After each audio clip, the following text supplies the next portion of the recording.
Good afternoon, parents. We appreciate you taking the time to spend this hour with us to understand a bit more about the Cambridge curriculum, the pathways offered by the Cambridge system, and how it helps set students up for future success. My name is Ramya Modukuri, and I'm the Director of Future Pathways at the International Schools Partnership, a global group of 88 schools with 3 schools in India, all of which offer the Cambridge curriculum. I have been a college and career counselor for over 5 years at a Cambridge school, helping A level students apply to universities worldwide for a variety of majors. This session is part of a series of webinars to help parents understand the Cambridge system and how it helps students for life beyond school. Last month, we kicked off this series with our first session called Ready for the Future with Cambridge International. That recording should be available soon on Cambridge's YouTube channel. In today's session, we will dive deeper into the curriculum and how it can help unlock children's natural potential. I'm joined by 2 esteemed guests who are very experienced with the Cambridge curriculum, whom I will introduce during the course of the presentation. Before we start, some housekeeping. The Q&A box has been activated. Please use that to post all your questions. We will go through the entire webinar and then take questions at the end. We will try to answer all the questions, but might not get to all due to time constraints. Since we are talking today about how Cambridge helps unlock student potential to set them up for success, let us begin with a small exercise. I will begin by requesting each of you to take a minute to reflect on how you would define success for your child. Please scan the QR code shown here or go to www.menti.com and enter the code that you see here, 85068445. And please answer the question there. We will be showing your responses on the screen. If you have any technical difficulties, please do put them in the chat.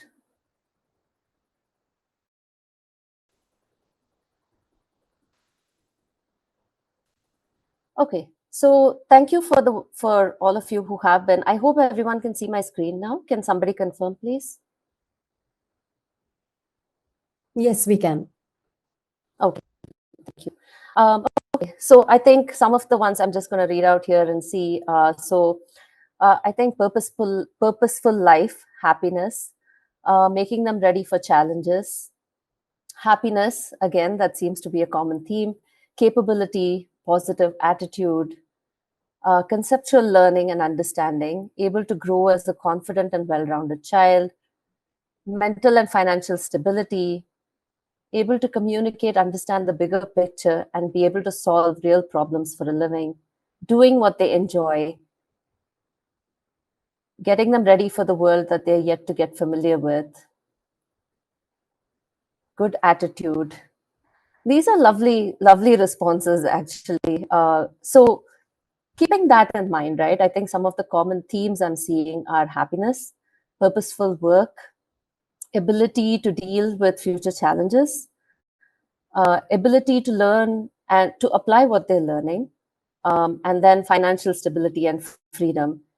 So I'm going to stop the, I think we'll keep this as an anchor, right? And I want to show you the next one. This is a study by Ernst & Young. They did a study in 2022 called How Gen Z is Redefining Success for Decades to Come. And Gen Z is your children, basically. It's the generation born between 1996 and 2010. Maybe for some of you, your children are younger than this. But Gen Z's identity has been shaped by the digital age, climate anxiety, a shifting financial landscape, and COVID-19. Now, the key findings from that study about how Gen Z defines success, career success specifically, comes down to 3 points. First, Gen Z is motivated to continue learning and building on their skills to be prepared for the future. This thinking has been ingrained in them practically since birth. The drive for continued personal growth may come in the form of advanced degrees, experiential learning, on-the-job training, upskilling, or volunteer apprenticeships to satiate their quest for knowledge. The second, while society's standard measure for success has been rooted in the accumulation of wealth and materialism over the past few decades, Gen Z really cares more about having meaningful work and financial stability and places more emphasis on filling their lives with consequential experiences that fulfill them creatively and create memories. And the third point is finding a sense of purpose. This is no longer something that they think should be done outside of work, but through their work. Enjoying work is the highest career priority for Gen Z. They don't want to spend their time doing something that they aren't passionate about. Enjoying their work empowers them to perform at their highest and contribute fully. Enjoyment comes from the people they work with and the general field that they choose. So, the bottom line is this generation is taking control of their future success and setting high expectations in their choices around work, education, and society. So you can see that in your answers, it is very heartening for us to see that some of these themes, many of these themes have been addressed in many of your answers. So given these metrics of success, let us see how the Cambridge curriculum can play a part in helping your children build the traits that will enable them to fulfill this vision of success that they have for their future. There are five key elements of of the Cambridge curriculum. They are the international curriculum, teaching and learning, assessment, international recognition, and global community. To discuss the first three, international curriculum, teaching and learning, and assessment, I am thrilled to invite our first guest. Dr. Akash Raut is the head academic advisor for South Asia for Cambridge. Education is at the core of Dr. Akash Raut's existence. He has over 18 years of experience working with learners across various age groups in schools, colleges, and universities.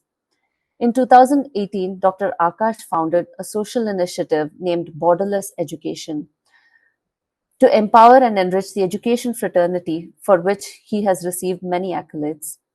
Dr. Akash's work experience is rich and varied, which includes national curriculum, British national curriculum, Cambridge international curriculum, and other international curricula. He has served various schools and colleges under various titles, including that of principal. I now invite Dr. Raut to walk us through some of the benefits of the Cambridge curriculum. Dr. Raut, over to you. Thank you so much, Ms. Ramya, for the introduction and setting the context. So when we talk about the Cambridge curriculum, there is a background to it, there is a context to it, there is a narrative to it. And I feel it's really important for the students and the parents to know what do we actually get on board when we start learning with the Cambridge curriculum. So around 1 million learners in 10,000 schools across 160 countries are learning with Cambridge programs today. And when I say this, it highlights the impact we make in the lives of the students as they get ready for the world that they are going to live in. None of us know what the future is going to look like. Now, as an educational organization, our purpose is to shape the learners who shape the world. And for that, we believe education works best when curriculum, teaching, learning, and assessment are closely aligned with each other. This belief inspires the design of each aspects of the Cambridge program, right from the way we want our learners to get into the classroom, to get the knowledge, understanding, and skills, but go back to the real world and implement everything that they have acquired. To give a short background of what Cambridge does, we are one of the largest exam body and we are the oldest ones. We have been providing the international examinations for almost 159 years now. And the international education from Cambridge truly represents the international standard and a global approach. The programs that our students undergo are recognized by colleges and universities all over the world. Now, a question which usually comes to the minds of the parents and the students in terms of why Cambridge. So my simple explanation over there would be it focuses on the diverse ways in which students love to learn. Every individual has a different way of learning. And for that, we provide the learners with a wide choice of subjects, and the schools get the flexibility to offer them as per the standards set by Cambridge. Now, Cambridge programs not just delivers the curriculum in terms of helping them with the knowledge and understanding, but it inspires them to fall in love with learning. It helps them to discover newer abilities and a wider world around them. And as I stated earlier, we make students ready for the world by helping them develop the skills they need for life and to achieve their best at school, university, and the work. Now, when we talk about the international curriculum, it's really important to understand what encompasses the international curriculum. So there are three important things that we need to look at. Number one, that's deep subject knowledge. Cambridge offers the teaching and learning with its depth and breadth, and not just at a superficial level. Secondly, the conceptual understanding, so that the child is able to relate to whatever has been taught in the classroom and take it back to the world around them. And lastly, we all have been listening about higher order thinking skills, but where does it come from? So in Cambridge schools, we primarily make them ready to apply their learning in the real lives.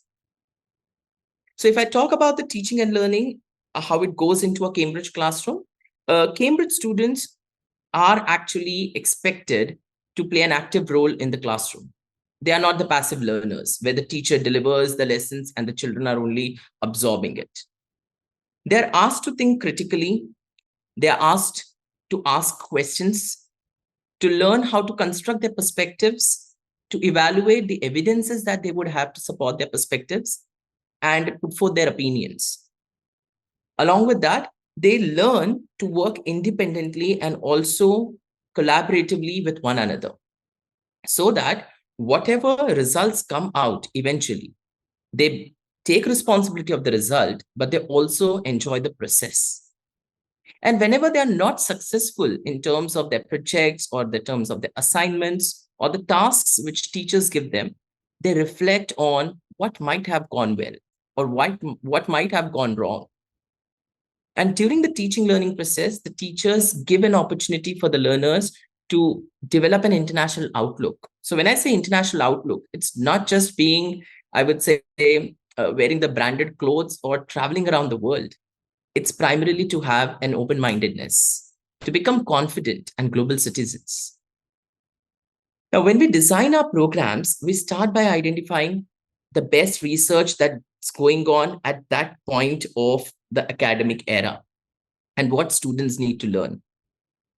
And whatever they learn, they have to demonstrate their understanding and the core of the knowledge in practical aspects. Now, when it comes to the assessments, a lot of people think that the IGCSE A-level assessments are only the high-stake assessments. They are, no doubt, but the recognition reward that they get in return, along with that encouragement to learn something new, is equally important. We recognize that assessment has two important roles: to prove and to improve. To prove what the students are learning and to improve what they do not know, so that they can learn something more every day. And that's the reason you will see the Cambridge assessments have got a range of assessment tools. We have the written examinations, the practical work, the oral examinations, the coursework, so that the children get a differentiated opportunity to exhibit their learning. So for example, when we design a science course, okay, at Cambridge, we want the students to really engage with the scientific evidence and learn how to do research rather than just mugging up the facts and formulas. And to support this, we make sure that the exam assesses these skills, and this in turn impacts the way the course is taught in the classroom. So all of it actually gets integrated: the curriculum, the ways in which we teach and learn the curriculum, and the assessment. And to implement the curriculum in a desirable manner, we provide comprehensive support and resources to schools so that the students get the best opportunities. There is I would say, very high importance put on training and professional development opportunities for teachers and school leaders so that they constantly improve in their practice and make correct decisions in the lives of the education for the children. As our purpose states, together we shape the learners who shape the world. We actually want to unlock the true potential of every child so that they achieve their best in whatever career options they want to take up in the future. So that's pretty much from my end, Ms. Ramya, in terms of Cambridge International Curriculum, pedagogy, assessment, the way we teach, and what kind of impact we lay on students' life. Thank you. Thank you so much, Dr. Akash. Am I audible? Yes, you are. Yes, I apologize to everyone. My computer crashed. So while I am pulling up and re-logging in, I would like to invite my next esteemed guest to talk a bit more. We have heard from Dr. Akash about the various things that the Cambridge curriculum itself does to support our learners. I would like to invite my next esteemed guest, Ms. Ruchira Ghosh, to come and talk a little bit more about how Cambridge supports learning outside the classroom through experiential opportunities. I would like to introduce Ms. Ruchira at this point. Ms. Ruchira Ghosh is a passionate education professional with more than 2 decades of experience of working with schools, both in the public and private sectors. She is currently the principal of Santa Maria International School, a reputed Cambridge pathway school in Hyderabad. Her prior experience include her role at Cambridge Assessment International Education as the regional director for South Asia and at the British Council as head of business development for India. So, Ms. Ruchira, can you shed some light on how Cambridge supports learners with some anecdotes and examples from your school in particular about how Cambridge helps students develop agency and experience and helps them unlock their potential by providing opportunities beyond the classroom? Thank you so much, Ramya. Good afternoon, parents. It's a pleasure to join you on this panel. So thank you so much, Cambridge, for inviting me. I'll begin by talking about what our school's vision is. And it's a very pleasant coincidence that our school's vision is also to unlock the potential of every learner for a better world. To realize this vision, we have to be able to A, identify the unique interests and talents of each of our learners, and B, give them the space and facilitate opportunities that enable them to have a good struggle with their interests and passions. We are still on this journey, but have certainly made good progress in the last 4 to 5 years. We refer to our school curriculum as a combination of academic curriculum, which Cambridge provides us, and enrichment curriculum. Today, I would like to share a few examples of our students' engagement in the enrichment curriculum to illustrate further how student agency has a huge impact on their overall success and well-being, and how Cambridge curriculum is an enabler in this process. My first example shows how students are able to deepen their subject understanding, demonstrate their communication skills, and problem-solving skills. So our grade 11 and 12 students have the unique opportunity to intern as teaching assistants with us at the school for a period ranging from 4 weeks to 3 months. They choose a subject of their passion and expertise and assist the teacher in a range of teaching and learning tasks. So far, we've had 26 student teaching assistants. Our head student from the class of 2019 was among our first teaching assistants. On top of all this, she authored revision guides for chemistry and physics, her own subjects of difficulty, based on her experience as a learner. The second example that I would like to talk about is our partnership with the Chartered Institute of Securities and Investments, or CISI. 4 of our mathematically inclined students successfully completed the foundation course of CISI and gained a formal qualification in their interest area of financial education. The third example I want to talk about is the CREW projects for middle school students. CREW offers online project-based learning curated by professors from top universities. 60% of our middle school students have been part of the program. Through collaborative teamwork, students designed innovative and tangible solutions in the form of digital platforms or applications. They also developed fluency and confidence in communication across diverse linguistic environments. The fourth example is of School Enterprise Challenge. Our high school students have been consistently taking part in this unique enterprise competition offered by a non-profit organization called Teach a Man to Fish. Last year, our school bagged the Silver Award. We've embedded this project in our curriculum as an extension of Cambridge Business Studies and enterprise subjects. And I think there lies the beauty of the Cambridge curriculum, where we can extend the subject learning with enrichment learning through projects like these. The next example I want to talk about is the Duke of Edinburgh's Award, known as the International Award for Young People in India. IYP has had a significant and positive impact on students' overall success in our school and for college admissions. This program, designed to empower young individuals through a structured framework of activities, fosters personal development, leadership skills, and a sense of responsibility among participants. One of our Gold Award recipients earned significant credit for his college admission to the University of Massachusetts in the US.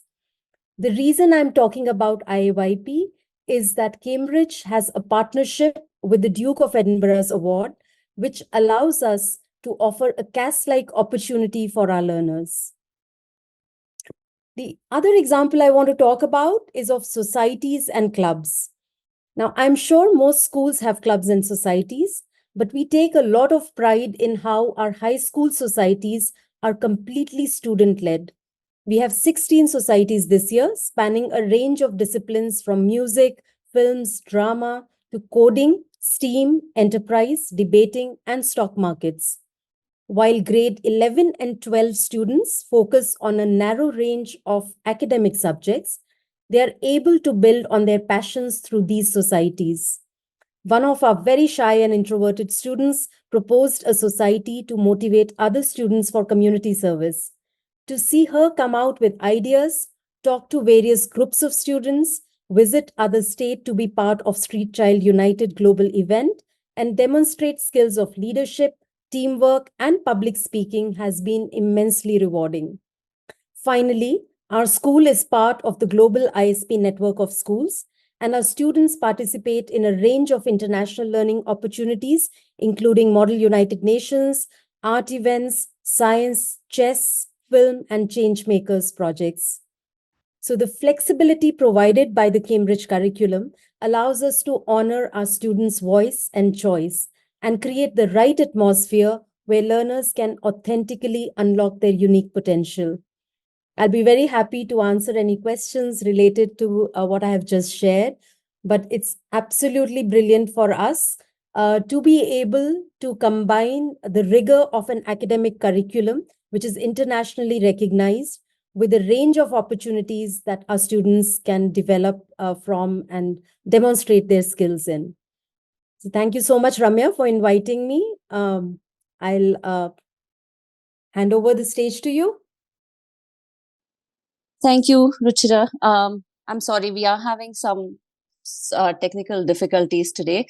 So I'm requesting Shamim to please present the screen. Okay. Okay. So I think we have heard on both the aspects within the curriculum and beyond the curriculum. I think in terms of the international recognition, so Cambridge qualifications, the two other things that we want to talk about in terms of the elements of the Cambridge curriculum. One is the international recognition. So Cambridge qualifications are recognized and valued by universities all around the world, including here in India and in the US, the UK, Australia, Canada, Germany, and beyond. In places like the United States and Canada, good grades in carefully chosen Cambridge International A-level subjects can result in up to 1 year of university course credit. Over 880 universities in the US formally accept the Cambridge International AS and A levels, including all the Ivy League and Ivy Plus universities. Cambridge works closely with universities to make sure that Cambridge qualifications develop the skills and knowledge that students need to succeed at university. In a 2018 survey of higher education admissions tutors at the world's leading universities, 100% of respondents said Cambridge programs give students excellent preparation for university. And I'd like to highlight some of the skills here that they talk about, right? They talk about independent and logical thinking, reasoning, communication. These are all skills that are fundamental, essential skills of the future and are also present in our learner attributes. In our first webinar, we shared some stories and testimonials from our India alumni who are studying in prestigious universities in India and abroad. We urge you to take a look at that recording as well when it becomes available. And we will deep dive into international recognition for using Cambridge A levels for university progression in our next webinar. Next slide, please. The last element of the Cambridge curriculum is the global community. As Dr. Raut mentioned, the Cambridge community comprises 1 million students in 10,000 plus schools and 160 plus countries at any given time. Cambridge listens to and works closely with this global community to bring together the collective knowledge of educators around the world. Through initiatives like the Cambridge Schools Conference, the Cambridge Panel, and the School Support Hub, there is continuous learning and sharing of best practices to enable constant improvement, ensuring the best outcomes for learners. So as we heard from Ms. Ruchira, some of the initiatives that Cambridge schools, and this is not specifically just Ms. Ruchira's school, but most Cambridge schools do encourage students to experience hands-on experiential learning through various initiatives, some of which she has mentioned, such as internships, certifications, the IAYP program, which is very popular among Cambridge schools, which builds a lot of essential life skills. Okay, so we will now spend a few minutes talking about the Cambridge pathways. But before that, we do have one more small poll for you. Again, please go to www.menti.com and type in the code. That would be 84068445. Perhaps we can just ask people to put it into the chat box instead. We are very sorry. I am very sorry personally because I have a lot of technical issues today on my end. But we would just like to get a quick understanding, if you can drop it into the chat box, about the ages that your children are in. Shamim, if we are able to get that Menti slide up, that would be great. Otherwise, we can just do this as a quick exercise in the chat box. Yeah, just go ahead with the chat box, please. Yes, thank you. So parents, can we have you please just put in your children's ages? We just want to get a sense of, somebody from the panelists will have to tell me if you can see it, because I am unable to see if people are responding. I'm very sorry. I'm in some mode which is not showing me. Yes, there are a couple of responses. And we have answers ranging around 8 years, 7 years, 12, 16, 15.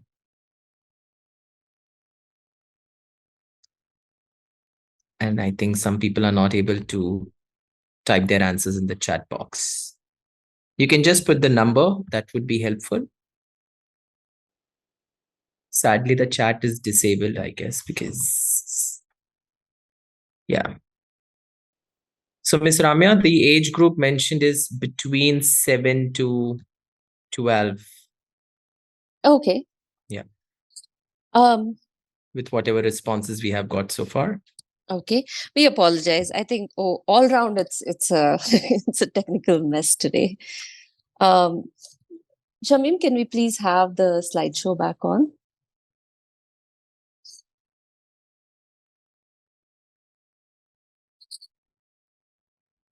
Yeah, I'll just share the screen. Thank you so much. Is it visible? Yes, thank you. So, as you can see, the Cambridge pathway really is for students aged all the way from 3 to 19. Its wide range of subjects and flexibility gives schools the chance to shape the curriculum so that it is exciting and relevant for their own students.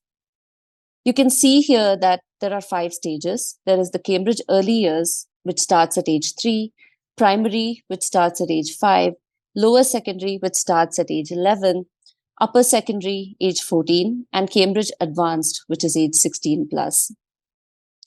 Schools can shape a Cambridge curriculum around how they want their students to learn, with a wide choice of subjects and flexible ways to offer them. Cambridge programs inspire students to love learning, helping them discover new abilities and a wider world. And they help students develop the skills they need for life and to achieve at school, university, and work. Cambridge offers a coherent curriculum with clear progression at each stage. At each stage, students build on previous learning. It is a spiral approach that reinforces what students have learned in the previous stage while at the same time taking them forward. They design each syllabus with this spiral approach in mind. Cambridge supports schools to develop a curriculum that suits their context, culture, and ethos, and that they can tailor to their school's individual needs. Which is why Cambridge offers a wide range of subjects, over 70 subjects at the Cambridge upper secondary stage, and over 55 at the Cambridge advanced stage. In addition to this, Cambridge schools in India fit in teaching of local languages like Marathi, Kannada, Telugu, etc., in places where state governments require mandatory teaching and learning of regional languages. So even though students do not sit Cambridge exams in these subjects, schools are free to offer them to their students in keeping with local regulations and also for practical benefits that they offer.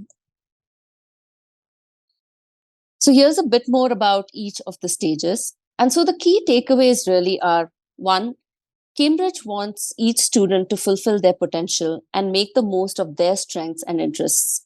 So they offer a wide range of subjects and let every student choose the subjects that they love and the subjects that they're best at. The second is the programs are designed with the help of expert educators in schools and universities, including Harvard, Stanford, and Cambridge, to challenge students and get them excited about what they're learning. They encourage learners to develop their conceptual and understanding and the skills that they need to succeed at university. And third, Cambridge Pathway programs are flexible, so teachers can use examples that are relevant to students' local context and culture. Students learn in English, and the assessment is accessible to speakers of English as a second or foreign language as well. So you can really see that the way the curriculum is structured and the way schools implement experiential learning for students beyond really enables them to fulfill those 3 things that students that Gen Z has mentioned as their areas, that as their definitions of success, right? Continuous learning that inspires. So Cambridge inspires them to be lifelong learners, as Dr. Raut said. Experiences rather than material possessions. So as Ms. Ruchira said, schools are actively inculcating in students the ability to have more experiences and more experiential learning. And the last is purposeful learning, right? And a purposeful life. And by giving students the choice and flexibility of so many subjects, starting at this age itself, at school age, they can pick and choose the subjects that they truly are passionate about, which sets them up to have a more purposeful and impactful career later on. Can we go to the next slide, please? So to find out more about Cambridge, you can scan these 2 QR codes. You can also visit us at www.cambridgeinternational.org. There are plenty of resources there, from the pathways to the syllabuses to recognitions database, to see how Cambridge is viewed at universities across the world, and really everything that you would like to know. Our next webinar, can we have the next slide, please? Our next webinar in January will be communicated shortly. It is about using Cambridge A levels for university progression. And that brings us to the end of today's webinar. We will take questions in a moment. And before that, I would like to invite back Ms. Ruchira and Dr. Akash to say a few words to wrap up everything that we've been talking about and to also join me in taking questions. Please do put in your questions in the Q&A box, and we will try to address as many of them as we can. Gaurav, or please make me a panelist or so, because I cannot see the Q&A box anymore. Okay, so this is a question. I will start with the question for Dr. Akash, actually, and the Cambridge folks here. How do the boards ensure that the schools actually follow the Cambridge pattern? So I think the question is more that how do you ensure that the schools follow not just the letter, but the spirit of the Cambridge curriculum? Dr. Akash, can I throw this out to you? Yes, thank you, Ms. Ramya, for this question. Very important question in the educational domain, I believe. So for the parent who has asked this question, my response would be Cambridge has got some standards laid out.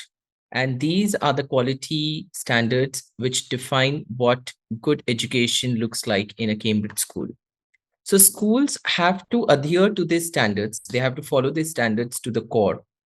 But along with that, what Cambridge does to keep a kind of a check or to support the schools, rather than using the word check, to support the schools in successful implementation of Cambridge as Cambridge. So we have a team of academic advisors. I am one of them. We visit schools. We try to look at the ways in which they teach in the schools, they implement the curriculum, and are they meeting the standards as per the expected levels? That's one. The other part is to give them support wherever they need in terms of understanding the missing areas and what can they do to work further towards the improvisations. So Cambridge does have a, I would say, set of quality assurance models, which it follows to keep a kind of a check on schools to support them to monitor the work that they do so that they meet the required standards of education and provide the students with the best, I would say, exposure as a Cambridge international qualification. I hope I answered your question. Yes, thank you. Yeah. Thank you. And there was actually one related question that you answered as well, in that how does Cambridge assess, how does the board assess the individual schools? So thank you for that. There are a couple of questions about the grade 5 checkpoint and what it assesses, what its purpose is. So this I will put it to Ms. Ruchira, if I can, about the grade 5 checkpoint and its utility value. Yeah, sure, Ramya. I think just as the name suggests, checkpoint exams are the checkpoint to determine the readiness of the students when they are moving from primary to the middle school, or I mean, we recognize it as middle school in India, which is the lower secondary program of Cambridge. And checkpoints are done in English, math, and science to determine, again, at what levels the students stand at the end of the full program. With Cambridge Primary, for example, in the case of grade 5 checkpoints, and how they stand with respect to all students globally taking Cambridge, education and Cambridge qualifications. So it certainly helps teachers. It's also a way of, although these are summative assessments, they help teachers to plan adjustments to ensure that the students are accordingly, moved forward when they are going to grade 6. To determine their, the level at which they stand against different skills in each of these subjects. So earlier we used to have these checkpoint exams as optional, but as a school we decided to make them mandatory because we feel that they definitely serve an important purpose. I don't know if Akash would like to add anything to that. Thanks, Ruchira ma'am. You primarily hit the nail by answering it to what the question wanted. Just to add on one point, the checkpoint assessments give a kind of it's a check basically on the achievement level of the students, as ma'am mentioned, at the end of the primary years and the lower secondary years, that's grade 5 and grade 8, so that it informs the next year, its teaching, its learning, the way in which the child might need some support. So the whole purpose of doing the checkpoint assessment is to see where is the child as per the grade 5 or grade 8 level achievement. And if there are any gaps, how can those gaps be covered in the next academic year onwards? So it serves a kind of baseline as well to the next year group, so that the child moves on to the next journey, like from lower secondary to the IGCSE years in a more seamless manner. Thank you. Thank you so much. I think I have about 150 questions on Cambridge's acceptance in India. I do apologize. I think in the earlier slide, when we talked about global, international recognition, I did mention that Indian universities are as part of that group as well, but maybe there were few too many sentences about the US. But please rest assured that Cambridge is widely, widely accepted in India. So if we break it down, right? So there are your competitive exams. So for NEET, in fact, Cambridge works far better than some of the other international curricula, because you can take physics, chemistry, and bio, and the depth. And for both JEE and NEET, I will say this, that the depth and rigor and the higher order thinking that Cambridge provides is very, very beneficial and far outweighs any discrepancies that may arise because of the fact that the competitive exams are the syllabus is superficially, it is aligned with the NCRT. But if you look at the depth and rigor and the mode of teaching that Cambridge inculcates in students, I think it is really, really beneficial for competitive exams. Now, regardless of which board you're in, competitive exams are their own beast and will require coaching. So I don't think any board necessarily prepares you better one way or the other to crack these exams.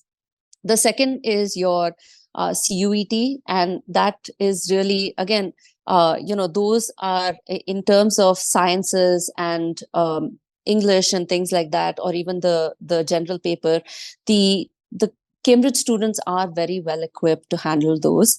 And the last one is, of course, the new age private Indian universities, which actually find where students actually benefit from being in the Cambridge curriculum, because these universities bring a very refreshing pedagogy that is more aligned with the Cambridge way of teaching and learning than with the more traditional ways of teaching and learning. We had also put up the QR code in that slide, but if you Google Cambridge Cambridge recognitions database, it will bring up a page where you can look at all the Indian universities and the competitive exams and what the requirements are for the Cambridge curriculum. In fact, the rigor is such that even though 3 A levels is standard, some universities even accept just 2 A levels is enough for them, because they do understand it is a more rigorous curriculum. I think, Dr. Akash, did you want to add something to this point? Or was there a delay Yes. in my chat? Yeah. No. Please go ahead. You did cover. Can we just stop sharing the screen? I don't know who's handling the screen, because I think that's Shamim has the screen share on. the thank you screen has just popped up. And anyway, so I just wanted to add one point, which Miss Ramya, as an educator or as a school principal, I had it for a lot of time from parents. Sir, fine, all of these jargons and all of these things, what you all have told, it makes sense, but what happens in the classroom? Class mein kya hota hai aise that I really need to know what differentiates a Cambridge class. So if I can just share one of my examples from the classroom, if that's okay with you, to help the parents in the, I would say, Yes, chat yes, of to course. get a Yes. kind of a glimpse. So let's imagine children are learning about the concept of resources, and they all know what resources are. They all have been exposed to it right from the time they were born. Water is a resource, sunlight is a resource, Papa getting a toy is a resource, Mama giving me food is a resource. But what happens suddenly when they go to school? They have a chapter on resource, and then there are some Q&As, and then there is a revision guide, and then there is an exam. So everything then becomes just for, I would say, exams. And the fun of learning gets converted into merely studying. And that's the first notion, I believe, which parents need to know what actually happens in the classroom. So now let's look at it. How would it look like in the classroom? So the teacher walks into the classroom and the teacher basically asks the children, "Oh, how did you all commute this morning to school?" And the children are basically trying to give their own responses and they put forth their own pointers. Someone might say, "I walked down," someone has cycled, someone has come on the school bus, and someone got dropped by dad's own car. So each one had a different experience. Now, the teacher is primarily picking up that example, these pointers which children posed in the classroom, and the teacher says, what would happen if we don't have these options available with us? So all of a sudden, the children are put into a problem situation and they're made to think. So thinking critically comes naturally over there. And to solve that, the teacher says, why don't we make a questionnaire and why don't you all come together, create 10 questions and walk around the school building and ask them, how do they commute to school? So if you look at it from a different lens, the teacher is trying to use the child's linguistic abilities. Whatever the child has learned in the language lesson, how to frame questions, punctuation marks, good vocabulary, etc., etc. The child goes out of the classroom, collects the data, comes back, and now they're analyzing it. And they put it in the form of a statistical graph. So math skills comes over there. And then they're trying to solve the problem together. What would happen if one fine day, like most of the cities in India, I believe in the last couple of days, they're experiencing the strike on petrol.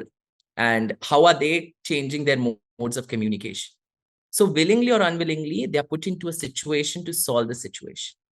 Now, how Cambridge does it differently would be like they are constantly on the go of thinking, communicating, researching, analyzing, collaborating, reflecting. And don't we do all of these skills as adults at our workplaces? We have to work with people, we have to collaborate, we have to communicate, we have to use digital technology. So why should the teaching learning assessment be confined only with chapter and page number and exams and marks? And that is what I primarily wanted to highlight a bit on what I meant by being ready for the world, which you can see on the corner of my backdrop, I guess. So that world which none of us know, it's unforeseen, it's unpredictable. So whatever we have to teach them, if we can teach it with an essence of practicality, the children would then get the benefits out of it. So at their university level or the work level, they see a lot of relevance to whatever they have learned in the classroom. So this was just a Thank you. small anecdote that I wanted to share because parents do really want to know at times in terms of what happens in a Cambridge classroom and how is it different to what, and I guess those were a couple of questions in the chat as well. How is it different? So this is a small example of that. Thank you. Yeah, thank you. And actually, I think there was one question about the teaching methodology. So this has clarified it, I hope, for those of you who questioned it. There was a question about how often the curriculum gets updated and based on what parameters. Would either of you like to take that? I think maybe Ms. Ruchira, can I pose this to you? I think I would have been more confident, Ramya, while I was at Cambridge. But certainly what I'm aware of, and then Akash, please do chip in. We know that the reason why we opt for Cambridge for our school is that we know that it is updated when updates are necessary and when they are required. So obviously you cannot, changing syllabus at a drop of hat is not the ideal thing. And unfortunately, that does happen with certain boards. Something changes or there is some kind of a controversy and a certain portion of the syllabus is entirely dropped. That's not ideal for students learning. So Cambridge makes sure that the syllabuses remain relevant to what a student should know at any given point in time, and not just for today, for a few years later when the student will pass out of the school. So I think that is one area where Cambridge certainly puts in a lot of effort and work. in ensuring that both assessments and the syllabuses remain relevant to what our students need to learn. Akash, I don't know if you're aware of exact frequency, but I think different subjects will have different periodicity of review and update. Yes. So what I pick up from Ruchira ma'am, your part is the relevance, because that's the most important part. The changes and amendments should not happen just for the sake of it. So it gets changed when it's relevant. So if I can give a couple of examples, something new has come up in the field. So most of the times people feel, oh, there is nothing that is done around artificial intelligence in our course. But if they look at the computer science course for IGCSE or A level, or the computing course for the younger years, that's primary or lower secondary, artificial intelligence was always there for a while, but probably no one had a look at it. And now when it's becoming a buzzword, people are like, oh, what is Cambridge doing for it? People around the world started talking about mental health and well-being for a while. So well-being curriculum has come into picture. But with regards to the amendments, it usually happens in some of the subjects 3 years or 3 to 4 years. So the curriculum gets updated, some of the topics get updated, the age group in which those topics should be taught, that gets updated, and it's not randomly done. As ma'am mentioned, its relevance is kept in mind, and the school gets informed about it very well in advance. So almost a year or year and a half in advance, that this is going to be applicable from probably 2025 onwards or end of 2024, so that the teachers and the school leaders start preparing it well in advance, rather than doing something that would be like a stopgap arrangement. It never happens like that. So yes, it looks after the relevance and the necessity, and accordingly the syllabus gets amended from time to time. Thank you. Thank you. There were a couple of questions about switching to IGCSE or AS levels. So, Ruchira, can I throw that to you? Specifically from an Indian board, there was some concern about students being able to adapt. So I think what I would say is that while Cambridge is providing the same level of, I would say, gold standard education to all schools that adapt Cambridge qualifications, it's the responsibility of every school to ensure that they are able to do justice to the students who are coming from other boards. So I think as parents, it's your responsibility to make sure that you have that conversation with the school that you're looking for, to understand what kind of support they are able to provide. Now, I would say, generally speaking, at various stages of the school life, we've seen that it's very seamless for children to adapt to Cambridge curriculum, and they're able to, it takes a little bit of time to understand this different way of teaching, which Akash was, also sharing in terms of example. So it is different from some of the boards that, the children might be used to. But it doesn't take too long for students to adapt to Cambridge curriculum. When it comes to higher classes, especially grade 9, then grade 11 in particular, I think schools have their own policies in terms of how they look at student admission at that stage, mainly to ensure that they are doing the right thing by the student. Like, for example, at our school, we offer bridge courses during the summer months to enable students who might be coming from CBSE or ICSE, to give them the fundamentals of the assessments and the teaching pedagogies before they begin their grade 11 courses with Cambridge. Also, I think different schools follow different policies around grading to ensure that the students are ready for the kind of rigor that is required at high school level, if they aren't used to the Cambridge curriculum or they haven't really learned through Cambridge qualifications earlier. So it's really down to the school, and it's for parents to have these conversations. But certainly, I think all of us have had experience of Cambridge schools, the three of us here, and we know that we've been able to support students coming from other boards into Cambridge curriculum. So it is possible. It's up to the school what kind of support they are able to put in place. Absolutely. And I think, as you mentioned, you do need to have that detailed conversation with the school and know what you're getting into and what kind of extra support needs to be given to the student to manage the transition well. With that, we are at time. I really want to thank Dr. Akash and Ms. Ruchira for joining me and providing such valuable and practical insights into how the Cambridge curriculum helps unlock student potential. Parents, I'm sorry if there were questions there that we didn't take. I do want to add that our next webinar will focus entirely on university admissions, and so some of those we deliberately we sort of didn't get to address your questions, because the next one will be all about addressing that. So thank you again, and have a great evening. Thank you so much. Thank you, everyone. Nice meeting you all. Bye-bye. Thank you. Bye-bye.